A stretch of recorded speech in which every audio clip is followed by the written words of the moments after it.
ጳጳሶቹ ገብቷቸዋል። የቀሩት ቲክቶከሮቹ ናቸው። ለነሱም ይገለጥላቸዋል። ወንጌል የቤተ መንግስት በር አይዘው፣ የቤተ ክህነት በር አይዘው። ወንጌልን የትኛውም ነገስታት ሊያቆመው አይችልም። እየሰበረ ይገባል።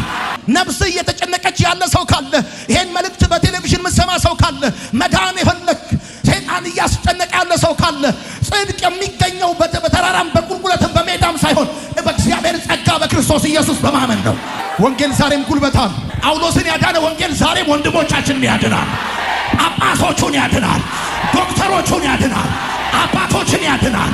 እናቶቻችንን ያድናል። የወንጌል ብርሃን ወደ ሰሜን ይበራል። ጩና አሜን ባሉ። የወንጌል ብርሃን በኢትዮጵያ ሰሜን ምድር ላይ ይበራል። በምስራቅ ላይ ይበራል። በምዕራቡ ላይ ይበራል። የኢትዮጵያ ምድር እግዚአብሔርን በማወቅ ትባረካለች። ሃይማኖት ቀንበር ብዙዎች ዘንድሮ ሰብረው ይወጣሉ።